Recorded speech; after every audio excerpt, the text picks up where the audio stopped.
Kia ora everyone. Thought that I would just pop in at the end of quite a significant day in case you missed the post-cabinet press conference that was today at 3 o'clock. It came off the back of the Ministry of Health announcement that officially New Zealand currently has no active COVID cases in New Zealand anymore. That was as a consequence of our last remaining person with COVID having now officially recovered. So that announcement was made at 1 o'clock and was a fantastic way to start the day of announcements. I actually, as it happens, found out about that yesterday afternoon. I believe it was in the afternoon. And it was very exciting information to hear. And so I confessed that when I heard that information, I did do, I don't even know if I could describe it as a dance. Some semi-coordinated movement around the lounge, which Neve couldn't quite understand and just started dancing herself, which was lovely. So that was yesterday, and obviously that was announced at 1 o'clock today. At 3 o'clock, as many of you will have figured out, Mondays we have Cabinet, and so on Mondays we then have a press conference slightly later in the day just to share the outcome of Cabinet decisions. And of course the big issue today was considering whether or not New Zealand was ready to move to alert level 1. And you might have seen that I shared all of the rationale, including the time period that had elapsed since we'd been in level 2, the last case, including the last notified case, including the time they'd spent in self-isolation, now having ended 22 days ago, and the fact that we haven't had a case reported. Obviously, for some time we've been clear now, and all of that contributing to the decision we made today on the recommendation of the Director General of Health that we were ready to move to alert level 1. So what does that mean for everyone? Well, alert level 1 basically says borders still have restrictions. And so as we have had for the past period of time, we're still only allowing New Zealand residents and citizens to return. Everyone needs to go into quarantine, and very strict requirements for those individuals coming in just to manage any additional COVID cases. So that all continues and will continue for the foreseeable future. While we've been discussing the possibility of a trans-Tasman bubble, we've put no time frame around that because, of course, we need to be assured that when we open up to Australia, we can do that with confidence. There are still cases in Australia, so we do need to be careful. They're not quite in the position New Zealand is in. Some states are. Some states are doing pretty well, but Victoria, still a handful of cases being reported there on a regular basis. New South Wales still trying to get clear as well, and so that might take a little bit more time yet. But in the meantime, we're doing work to get the border ready. So, other than border restrictions, what are we asking of all of you? Well, just keep washing your hands. That, of course, is a great public health measure, and I was just looking at our flu tracker this morning, and fantastic to see flu symptoms on the decline in New Zealand as well, relative to past years. So it looks like this overall may end up being a healthier winter, perhaps, if we all keep up those practices than we might have seen in the past. So hand washing, good hygiene, all still really important. Of course, contact tracing will still be key. Use of isolation will still be key. Those are things that we've established and which are going to play a really important role in the future.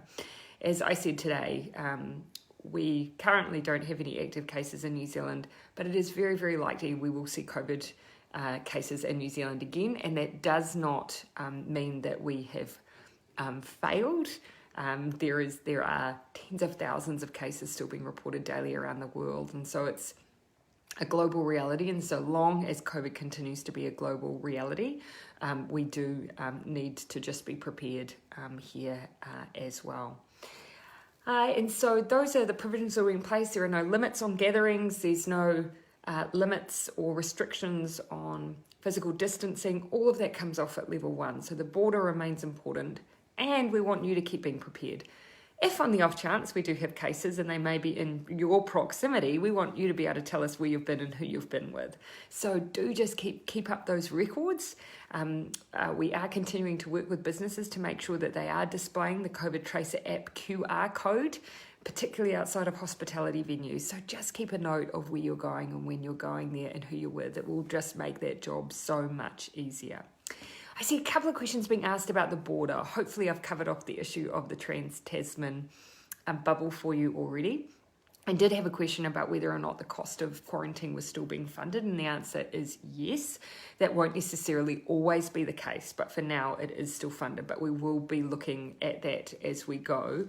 Keep in mind, if you are given a economic exemption, and we've had a few of those already, that those employers are then paying, so that's a difference, but the vast majority are being covered by the New Zealand government, and they are for New Zealanders returning home. I did have someone ask the question around people who are offshore, and so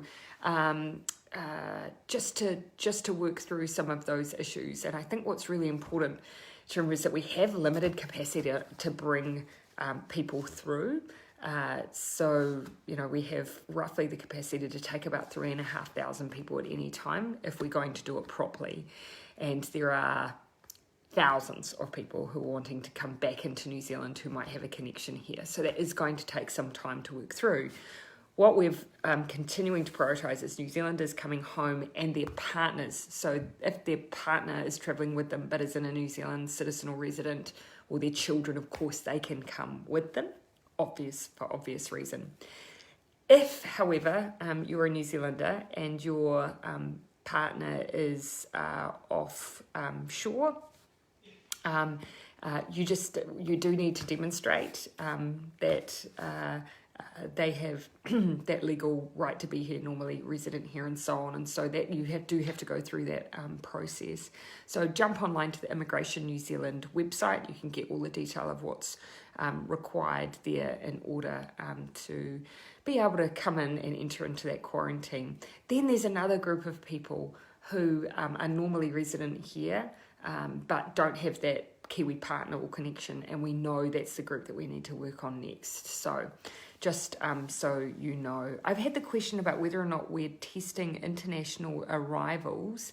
If they're symptomatic, we do. Everyone has to go into isolated quarantine for 14 days. Because you can get false negatives, we take the extra cautious option of just quarantining everyone, but we do test them if they are symptomatic. They do receive a test. So I'm just scanning as I go. Someone raised the question about not being able to find a COVID Tracer app for farmers. We might just get in touch with them and encourage them to make sure that the app QR code is available. We haven't made it a requirement at this stage, but we are working with businesses to make sure they keep displaying the QR code. If we mandate it, then of course you have to go and make sure that you're undertaking enforcement and so on. We are going to keep an eye on uptake, and if we don't believe that it's being done well, then we can come and revisit that issue as well. Again, just continuing to try and multitask as I speak to all of you. I do see a lot of questions still around people with visas, and those are issues that we're having to continue to work through. And I just again flag, because the border is so important, that we make sure it's really tight. That's why we have that limited ability to bring large numbers in at one time because of quarantine. So just to cover off again then, the week ahead. So on Tuesday, tomorrow, I'll be heading to Tauranga, and there I'm visiting with operators of in the horticultural industry. We've actually been able to successfully redeploy people from our tourism sector into horticulture. So just having a talk to employers there about what more we can do to support some of that, because there's high need in our horticultural sector for New Zealanders and jobs, and those who are here trying to find work, but at the same time just making sure that we're job matching really well. Wednesday, I'm in Kaikoura, and I'll be doing a tourism visit and announcement there. Thursday, Auckland for an infrastructure announcement, and Friday, I'll be participating in Vision Week. If you haven't heard of Vision Week, it's a fantastic initiative to give New Zealanders a chance to have their say on what the rebuild of New Zealand looks like. It's running from the 8th to the 12th of June. You can find details about Vision Week online if you Google Vision Week NZ, or hashtag Vision Week on social media if you want to take part in what are a whole lot of online discussions and chats and so on. So I really encourage you to take a look at that. Okay, everyone, I think probably I've probably gone on enough at you for your Monday evening. Thank you for joining me with my wobbly camera work this evening. I've got you propped up on my desk. I'll pop back across the course of the week and update you on anything further that's going on this week. And in the meantime, though, I'll try and pick up some of your questions from this Facebook Live and see if I can answer them across the course of the days ahead. Till then, thank you everyone for joining me. Thanks for all your hard work over the past many weeks. Although, we know this isn't over, we've got a long road ahead. We've got a significant recovery. This was an important milestone today. So I hope that you have a chance to just reflect on the huge effort all New Zealanders have put in, including you. So have a good evening, everyone. Take care.